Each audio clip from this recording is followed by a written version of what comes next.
Olá, estamos começando mais um Pod Café aqui pelo YouTube. Mais uma vez é um prazer tê-los vocês aqui juntamente conosco. Quero lembrar você, se você ainda não é inscrito no nosso canal, se inscreva, fortaleça o nosso canal. E claro, não deixe de compartilhar com seus amigos para que eles também possam compartilhar dessa grande experiência dentro da cafeicultura.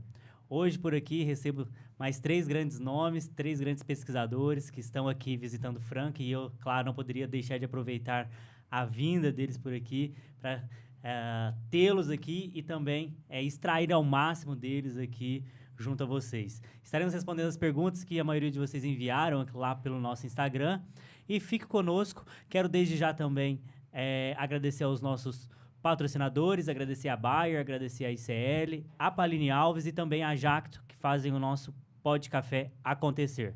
Agradecer também a presença de vocês, agradecer ao Lucas, ao Carlos e também ao Gabriel por terem aceito o convite, participar aqui com a gente depois de um dia cansativo aí, né?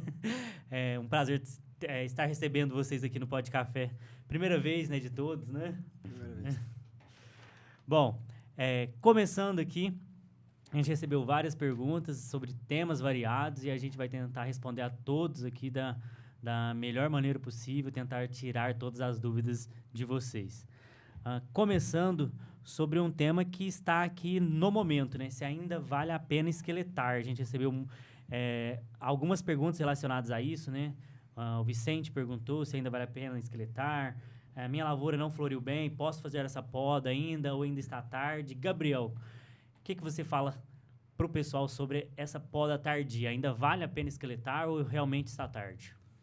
Bom, boa noite a todos, né? Primeiramente é um prazer para a gente estar participando aqui do Pod Café.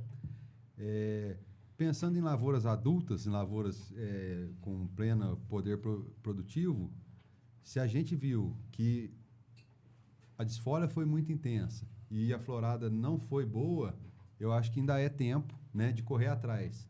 Então tem que correr, podar o mais rápido possível, para que a gente tenha o mínimo de prejuízo também lá na frente, porque se essa lavoura não vai produzir nada o ano que vem, ou produzir muito pouco, tem o problema da colheita, que judia muito das plantas, então a gente começa a ter uma produtividade média baixa ano a ano. Então, a gente renovar essa parte aérea da planta é primordial e ainda tá em tempo. Assim, tá na beira, mas se correr ainda é sucesso.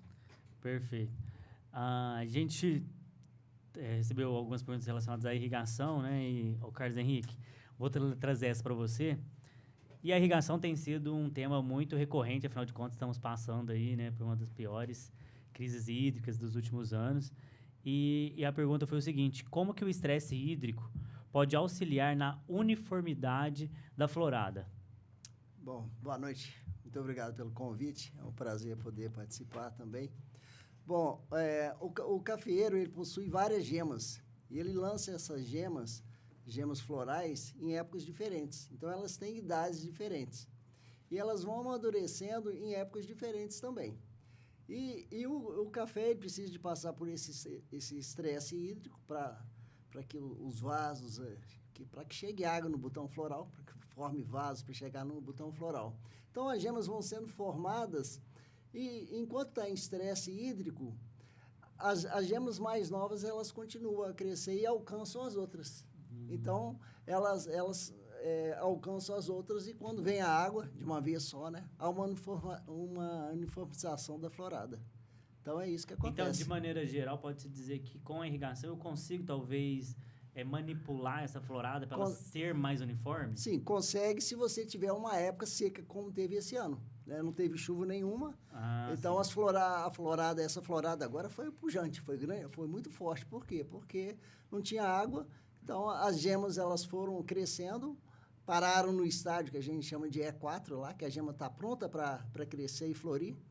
E quando veio a chuva, elas floriram de uma vez. A chuva ou a irrigação. Né? Só complementando também, prazer pessoal, a gente está presente aqui, a gente agradece o convite do Pod Café. Essa questão do estresse hídrico, né, tem que tomar muito cuidado, principalmente a região que o cafeicultor se encontra. Tem muita região muito quente, o estresse hídrico, dependendo do período que ele fica sem a irrigação, é muito perigoso, né? Porque às vezes ele não consegue, principalmente se o sistema de irrigação for um gotejo, que já não é um sistema que você consegue colocar tanta água por metro ali, por planta. Então, se você está numa região quente, por exemplo, estou no norte de Minas, vai fazer um estresse hídrico, você não vai conseguir repor o armazenamento de água no solo a tempo de salvar a florada. Então, tem que tomar muito cuidado com o tamanho do estresse hídrico que se faz. E se, dependendo da região, compensa fazer algum estresse hídrico. Não. Lembrando que algum sistema de irrigação, ele por si só, já você mantendo a irrigação normal quase que ele já dá um estresse. Isso, eu ia comentar isso, né? Eu falo assim que o volume que a gente esse coloca volume de água que a gente coloca já não é supre, suficiente né? para manter a planta totalmente hidratada. Então, ela naturalmente já vai ter está um estresse hídrico. né? E não é só a água também, né? A queda de temperatura, Sim. quando vem chove, tudo isso, tudo induz a florada. Vai induzir. E quando vai fazer um sistema de irrigação, às vezes, se o produtor tiver a oportunidade, tiver principalmente a água suficiente, dimensionar o sistema de irrigação um pouquinho a mais do que, às vezes, a evapotranspiração local ali. Porque aí ele faz um pequeno estresse ali e ele consegue, com aquele sistema de irrigação que ele tem, repor rapidamente aquela água no solo e salvar a sua florada. Às vezes ele quer uma única florada muito bem uniforme, mas às vezes estressa demais a planta e às vezes não é interessante. Às vezes ter pelo menos 2 aí floradas ou 3, ele vai ter um pouquinho de café heterogêneo, mas vai conseguir uma produtividade melhor. Então tem que avaliar aí cada situação. Ô Lucas, aproveitando, a gente recebeu aqui 2 perguntas relacionadas ao IPR 100, se eles vão bem referente à poda, né? Uma, inclusive, a do Jorge aqui, ele fala que ele está a 540 metros de altitude, Sequeiro, no Paraná. O IPR-100 responde bem à poda? Responde. Essas cultivares IPR-100 já é bastante tradicional aí, né? Essas cultivares mais antigas, vamos dizer assim, né, Carlos Henrique? A gente já avaliou por muito tempo e eles se comportam à poda. Claro que tem umas que é muito melhor do que outras, algumas possuem vigor intermediário do que outras, mas o IPR-100 aí, pelo que a gente tem sempre visto nos dados de pesquisa, tem se comportado bem. Principalmente porque ele foi selecionado nessa região aí. Do Paraná, né? Então, está próximo do centro de origem dele. Então, nessa condição aí, seria ideal para ele mesmo. Perfeito. Ô, Gabriel, a gente passou por esse momento seco, né? Muita folha no chão, muita folha debaixo da planta. E uma pergunta que chegou aqui do Jonathan é o seguinte: se eu posso passar o pré-emergente por cima de folhas secas, vai ter uma eficiência boa? Bom, claro que tudo isso depende do volume de folhas que a gente está falando, né? Mas para o herbicida ter o efeito desejado, ele precisa atingir o solo. Porém, a gente pode aplicar ele em cima de uma camada de matéria orgânica e provavelmente vão vir as chuvas agora, né, do período, e essa chuva faz com que o produto ultrapasse essas folhas e tenha um efeito, não digo 100% como se estivesse no limpo, mas um efeito razoável que dá um bom controle de plantas daninhas. Aproveitando, eu também recebi essa pergunta essa semana, me fez lembrar aqui a questão de já ter algum mato ali emergido, né? Se eu posso estar usando ali um herbicida junto, né? Realmente faz todo sentido, né? Já que tem alguma coisa que já emergiu, né? O ideal é colocar... Não pode ter muito, né? Senão, porque o seco ainda funciona, mas se tiver muito mato verde, aí o pré-emergente já não vai funcionar, né? É o que eu falei, o pré-emergente precisa atingir o solo, né? E geralmente a gente associa eles com os pós-emergentes, porque numa época dessa, naturalmente já tem plantas emergidas. Então, se você aplica só o pré-emergente, você não vai ter um efeito legal. Então, a associação é indispensável nesse momento. Para usar o pré-emergente sozinho, ele teria que entrar antes da chuva, né, no seco. E a gente sabe, né, as próprias empresas, praticamente todas que fabricam os pré-emergentes, recomendam a aplicação com solo úmido. Então, nas primeiras chuvas, a erva daninha, rapidamente, ela já começa a emergir. Então, praticamente todas as vezes que a gente vai entrar com o pré-emergente, tem que entrar, associar aí um folha larga, um folha estreita, pós-emergente junto. A Juliana trouxe a seguinte questão aqui pra gente. Ela falou que ela fala que tem 25 anos e o marido dela faleceu. Deixou uma lavoura muito bonita de café, porém ela não entende nada de café. Que se a gente poderia dar alguma dica para ela de como ela poderia continuar aí na cafeicultura. Bom, Juliana, A primeira coisa, o primeiro conselho que a gente dá é você correr atrás de uma assistência técnica constante, de uma pessoa de confiança que tenha um know-how de assistência técnica na região para te orientar quais as atividades você deve fazer mês a mês, por exemplo, né? E, paralelo a isso, alguém dentro da fazenda que consiga e que tenha expertise para conseguir realizar as operações determinadas pelo assistente técnico. Se você conseguir essas duas ferramentas, provavelmente vai ter sucesso aí na lavoura. Vai dar certo, né? Inclusive, me fez lembrar também de um programa que eu gravei com uma produtora aqui em São Sebastião, que ela assumiu uma fazenda sem entender nada de café. E ela falou assim que ela agradece muito ao agrônomo dela e também ao gerente da fazenda, porque se não fosse eles, aquilo lá não iria para frente. Ela falou assim, ó, eu entendo muito na parte administrativa. Ela brincou assim, do dinheiro eu cuido. Eu seguro a rédea daqui, falo que isso não, está caro, vamos tentar mudar aqui e ali, mas realmente ela falou que se não fosse esses dois pontos, o lado técnico, um agrônomo que entende realmente ali do assunto, juntamente com alguém ali dentro da propriedade para executar da melhor forma possível tudo que tem que ser feito, não teria dado certo. E hoje ela tem uma propriedade que é exemplar ali na região e mostra que você não precisa entender de café para ser dono de uma fazenda de café, né? Você tendo uma equipe... As duas principais ferramentas são essas, uma assistência de qualidade e alguém dentro da fazenda que saiba executar os passo a passo com qualidade também. Né? Isso aí, se ela tiver essas duas coisas, ela está com 80% do caminho já percorrido. Resumindo, ela não precisa saber tudo, né? Mas buscar quem saiba e vai orientar ela. Exatamente. Ô, Lucas, o Robson aqui mandou os cumprimentos a todos. Diz que é de Carmo do Rio Claro, Minas Gerais, e está em busca de uma nova variedade, tendo em vista que está tendo muito problema com seca, lavoura desenfolhando bastante, estou no sequeiro, queria que vocês indicassem algum material que fosse menos suscetível à seca, né? E a gente recebeu outra pergunta, né, relacionada a isso, se existe alguma variedade que possui resistência à seca. Tem cultivares que elas resistem mais esse período de estresse hídrico. A gente não gosta muito de falar resistente à seca, porque senão dá a impressão que a cultivar não vai precisa sentir de nada, água. né? Não, a gente viu agora nesse último ano. Por exemplo, aqui na região de Franca, na nossa estação meteorológica, chegou a 420 milímetros de déficit hídrico. Então, todas as cultivares tiveram perda de produtividade com isso daí. Mas algumas, elas aguentam um pouquinho mais, elas se mantêm um pouco mais enfolhadas mesmo num período de estresse desse. E agora volta a chuva, uma cultivar um pouco melhor enfolhada, a recuperação dela é mais rápida. Consequentemente, a produtividade da próxima safra é um pouco melhor. Para a região dele, 2 cafés que a gente indicaria para essa condição seria a Graúna e o Asa Branca.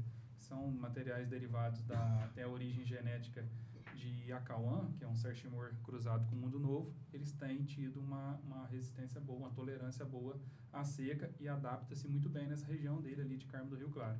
É provável, talvez, o Catuai SH3 também tenha um bom comportamento. A gente, especificamente nessa região, não sei se ele tem um bom comportamento, mas é um material que tem característica de... Mas muito bem frisado, porque às vezes a pessoa busca uma variedade, não, essa daqui eu não preciso me preocupar com a questão de chuva, assim como acontece também quando se busca uma variedade resistente a nematóide, né? Sim. Vou colocar uma variedade que possui uma resistência, uma tolerância ali, né? E pronto, não preciso fazer mais nada, né? E não é o caso, né? Mesmo com uma variedade que possui ali uma resistência ou tolerância, como a gente fala, você ainda precisa cuidar, né? No caso do nematóides, né? Em relação a variedades que possuem aí um fator menos degradante em relação à falta de chuva, né? Mas também ela não vai ser 100% tolerante ali àquela falta de chuva, né? Ela se comporta melhor do que algumas outras, né? Sim, isso aí. Continuando aqui, essa eu vou fazer pro Carlos. Qual variedade está mais adaptada à região do Caparaó a 850 metros de altitude? O Acauã novo ou a Acauama? Então, a Acauama é uma cultivar que não foi testada naquela região. sabe? Tem tido um comportamento muito bom no cerrado, né? Tem uma produtividade muito boa, material vigoroso, muito bom. Já o Acauã novo naquela região já foi testado e ele vai bem. Ele é um material que tem, inclusive, tem resistência a nematóide, né? Muito comum naquela região ali. E tem um ciclo de maturação médio. Então, assim, pode ser plantado lá. Perfeito. Então, eu acho que o que eu sempre digo, pessoal, nunca plante nada que não tenha na sua região ainda, porque realmente é um risco muito grande. É bom né? o material, mas seria plantar para experimentar. Se quiser plantar um pouquinho. Um pouquinho, né? Não sai plantando. Já um início, né? Apesar das características do Acauama também, a gente acreditar que ele vai ser bom. Também, vai ser bom. Mas não tem dados científicos ainda para a gente comprovar isso. Ele também é resistente, né, ao exíguo, que é uma região que tem bastante exíguo. O Acauama novo vai ser bom por essa resistência. O Acauama também é resistente, mas tem que ver se é muito... que tem umas áreas bem frias naquela condição, né? Então, o Acauama ele já é uma planta um pouco mais compacta, ele vegeta um pouquinho mais do que o Acauama novo.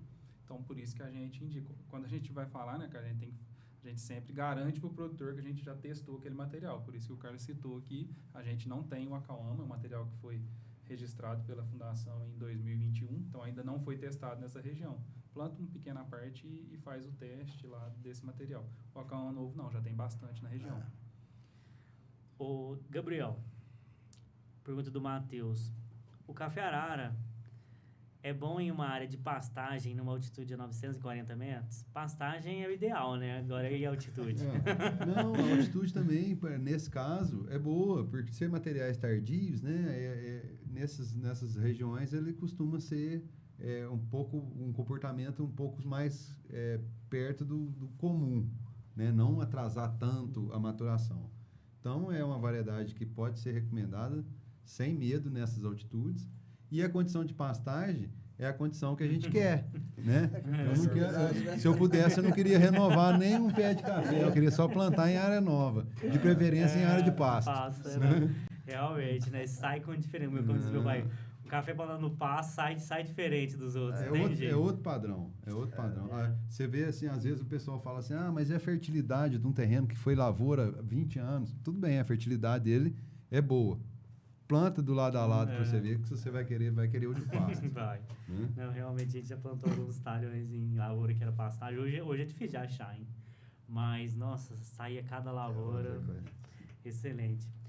Lucas, pergunta aqui do Gustavo. Qual seria o aproveitamento médio de uma adubação de NPK, de acordo com o pH do solo? Se tem uma influência grande, né, no pH, principalmente o adubo nitrogenado. Provavelmente está falando de adubação, vamos focar principalmente NPK. NPK, isso. O fósforo também tem uma faixa ótima de absorção, né, pH muito elevado ou muito baixo, indisponibiliza quase que totalmente a absorção do fósforo. E o nitrogenado, que eu acho que hoje é um que mais tem perda, também tem uma influência. O pH mais alcalino favorece muito, principalmente, perda de nitrogênio por volatilização. Por exemplo, ele vai fazer a primeira adubação logo na sequência de uma aplicação de calcário, por exemplo. Então, aquele pH superficial ali, talvez nos próximos 3 centímetros do solo, o pH está muito elevado. Isso vai favorecer, principalmente, a volatilização do nitrogênio. Aí ele deve buscar fontes que reduzem essa volatilização, como, por exemplo, o nitrato de amônio em relação à ureia. A ureia, a perda vai ser muito maior numa condição dessa do que um nitrato de amônio, um sulfato de amônio, por exemplo. Em alguns casos, por exemplo, a gente citou sulfato de amônio, às vezes ele está com problema de pH alto, alguns fertilizantes acidificam mais do que outros. Por exemplo, sulfato de amônio, você pode usar ele até para acidificar um pouco ali, você melhora aquele ambiente ali para futuras adubações. Perfeito. Gabriel, voltando no assunto irrigação, né? Deixa eu ver o nome aqui.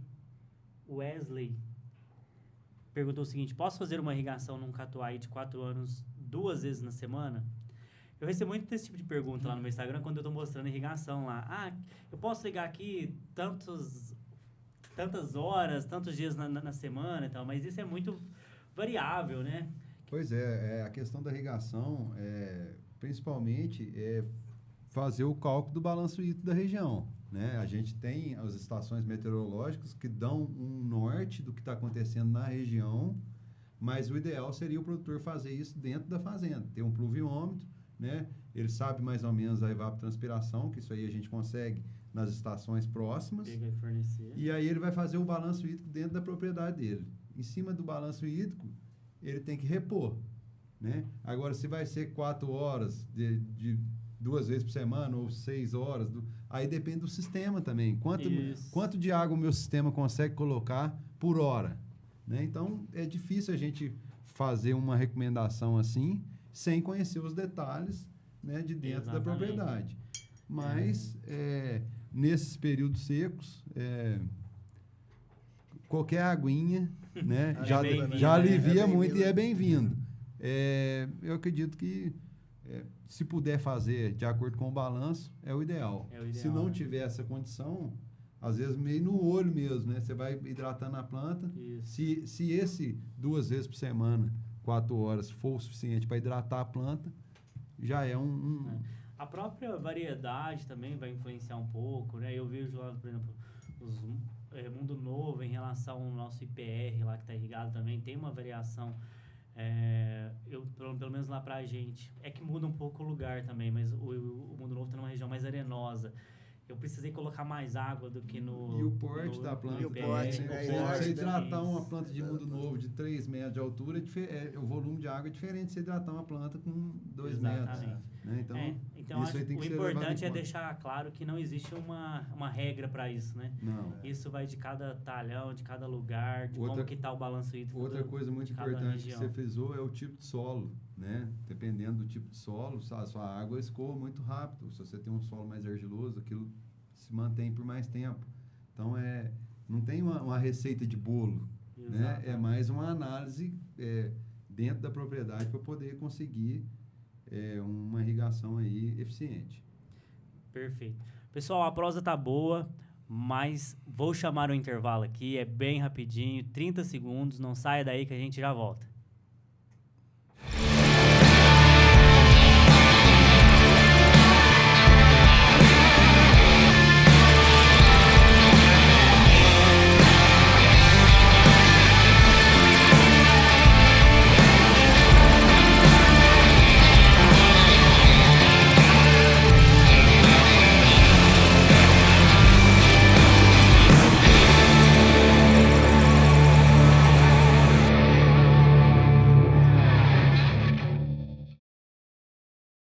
Já estamos de volta, quero mais uma vez agradecer aos nossos patrocinadores, agradecer a Bayer, agradecer a ICL, a Palini Alves e também a Jacto.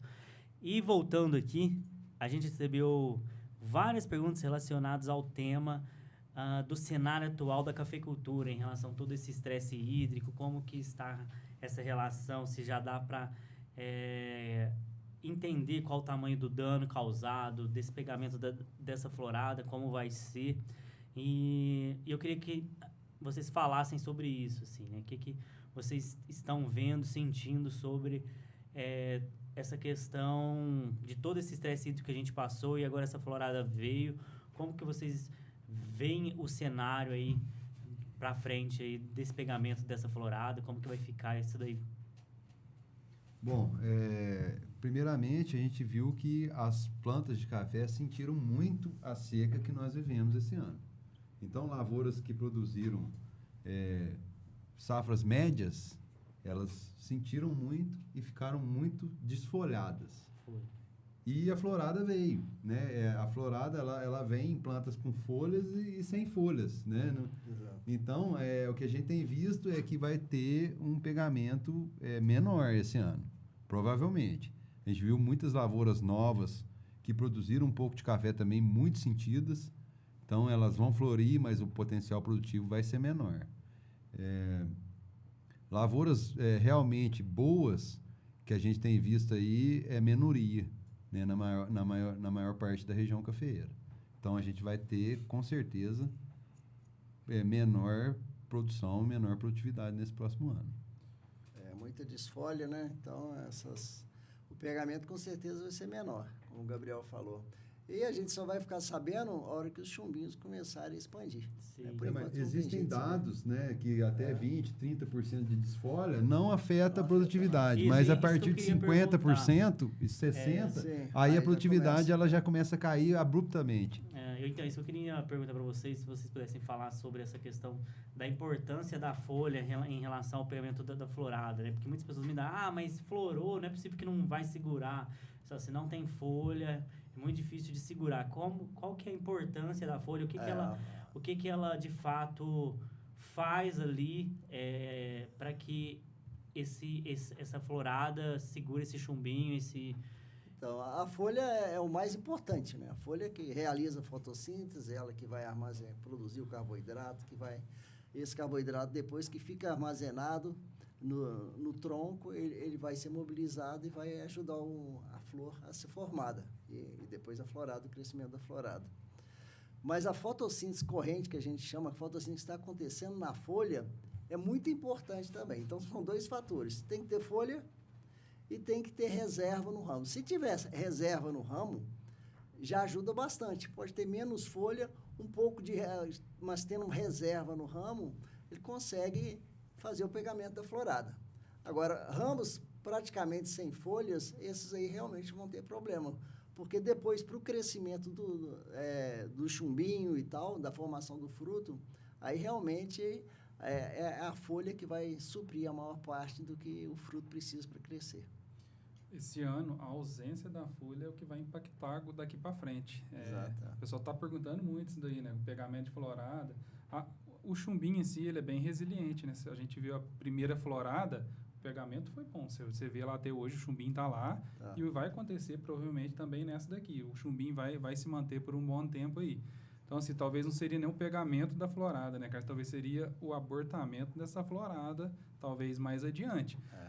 Qual flor que não pega? A gente está vendo aquelas que tiveram problema na abertura.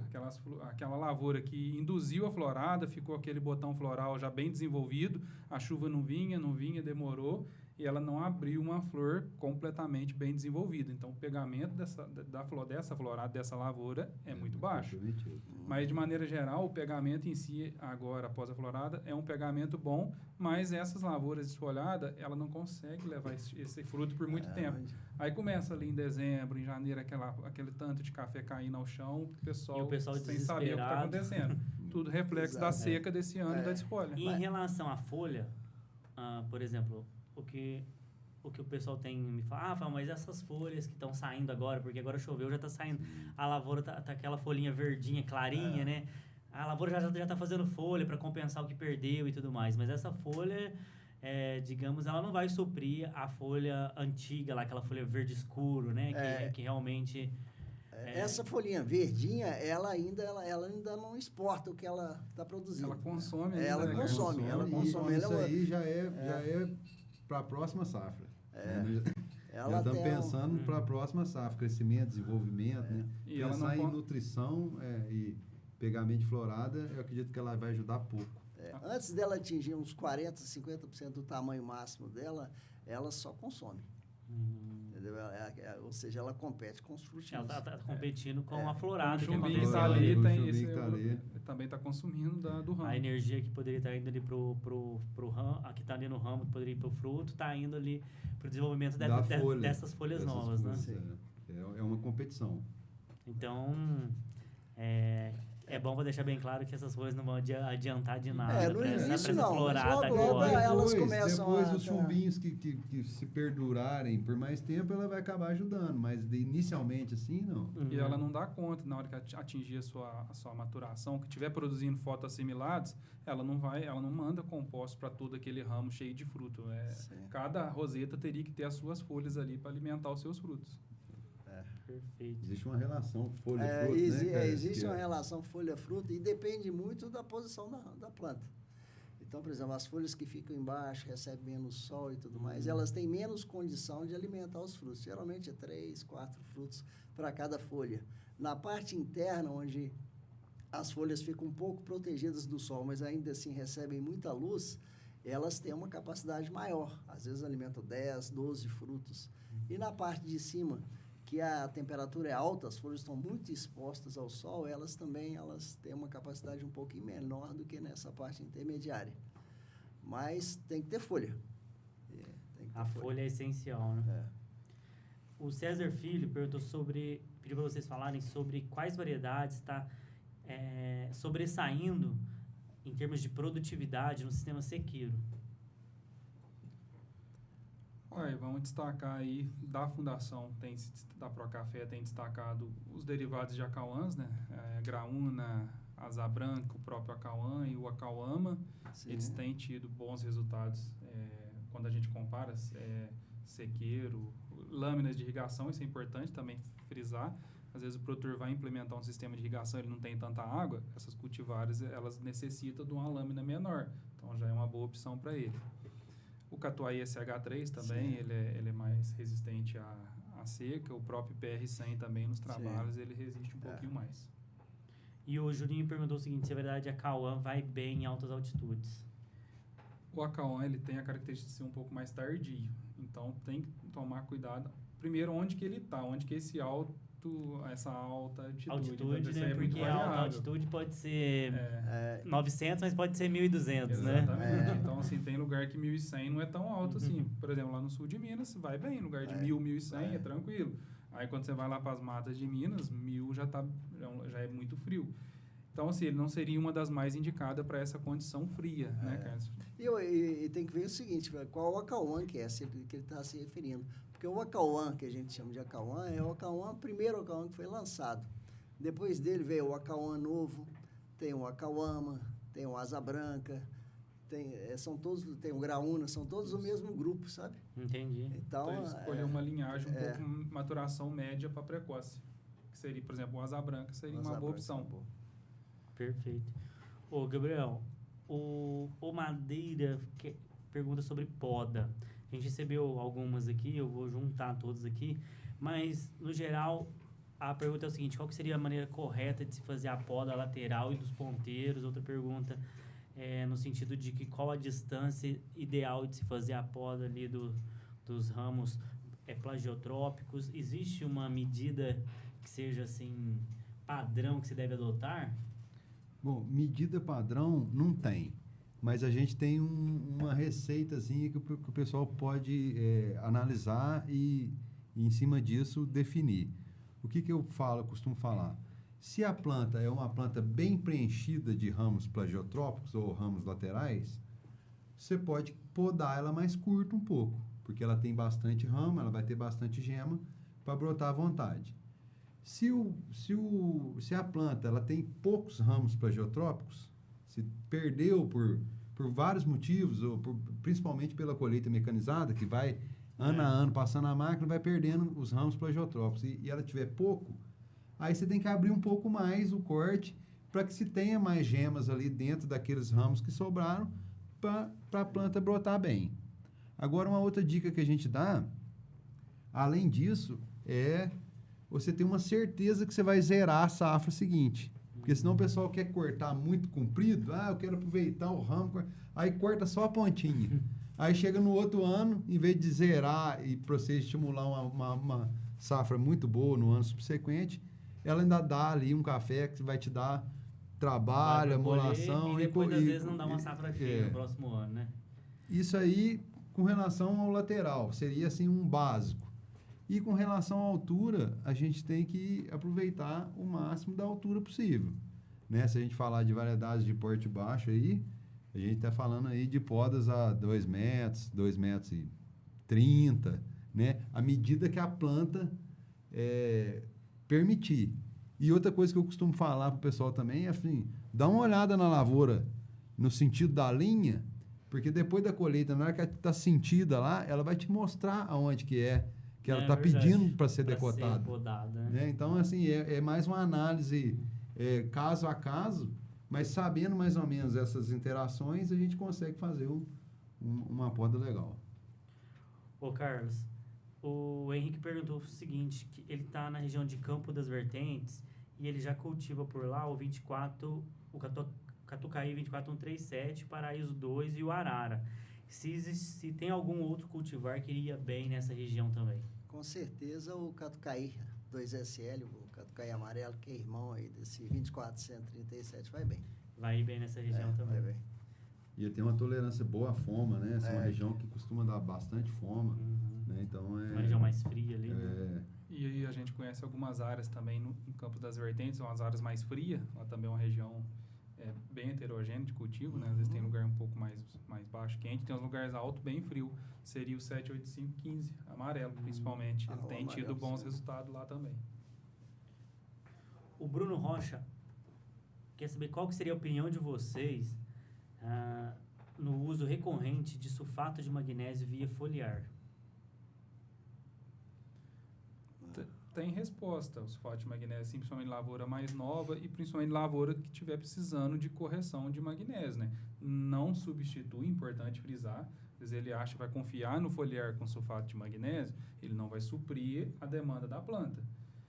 Então ele tem que melhorar esse magnésio do solo sempre.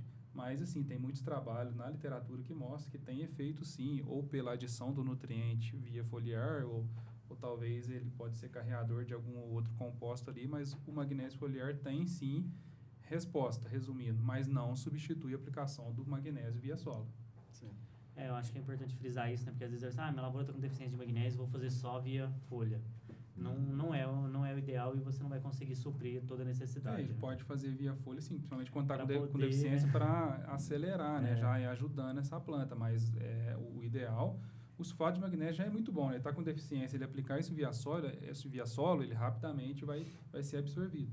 Então, ele ficar atento. Pode usar, mas não substituir a aplicação no solo. Falando agora sobre plantio, né? O Henrique perguntou qual seria o volume máximo que ele poderia usar em termos de quilo por hectare de matéria orgânica no suco de plantio. Quem responde? Vai lá. Não, primeiramente, a primeira coisa, a gente tem que saber qual matéria orgânica, né? Se for um esterco de curral, esterco de gado, você pode usar um volume maior. Se for um esterco de galinha, você tem que usar um volume menor. Quando a gente fala de suco de plantio, quando você coloca dentro do suco, isso aí vai se misturar o volume de solo do suco, você pode aumentar bem as quantidades de matéria orgânica, que isso aí vai se diluir ali dentro daquele suco e não vai ter problema nenhum, né? Então, falar em números, eu acho que não é o ideal. O ideal seria a gente poder... vamos supor, 10 toneladas de esterco de gado, isso aí, num volume de suco, ele praticamente se dilui e desaparece. Agora, 10 toneladas de esterco de gado em pós-plantio, aí você já está pondo ali na boca da planta, aí já é um volume que você pode colocar, mas já é um volume alto de matéria orgânica. Tem que ter essa relação, né, do qual o tipo da matéria orgânica e aonde que a gente está colocando. Porque no suco ali ele é muito grande, né? Então quando você revolve um volume muito grande de solo, ele praticamente desaparece, né? Então você pode colocar volumes altos. E se for muito pouco, às vezes nem é bom colocar no suco, eu preferia colocar em cobertura, né? Verdade. E tem a máxima dose econômica também, né? Você tem muito trabalho que mostra, se aplicar 30, 40, 50 toneladas de esterco bovino, pode aplicar, não tem problema para o café. Tem até um acréscimo melhor ali, talvez um pouco a produtividade, mas ela não vai te pagar o preço daquilo ali. E depende também da qualidade dessa matéria orgânica. Por exemplo, hoje é muito comum, tem muito esterco vindo de compost barn, por exemplo, que tem uma relação CN muito alta, entendeu? Às vezes tem que tomar cuidado, se aplicar uma dose muito alta, no início ele vai sequestrar o nitrogênio do café ali. Pensa, você aplicou uma dose muito alta, ele pode dar um pequeno prejuízo ali para o café. Mas assim, acho que resumindo aí, talvez esterco de vaca 10, 15 toneladas sem problema nenhum, esterco de galinha talvez a metade disso, que ele é um esterco bem mais concentrado de nutriente do que o esterco bovino.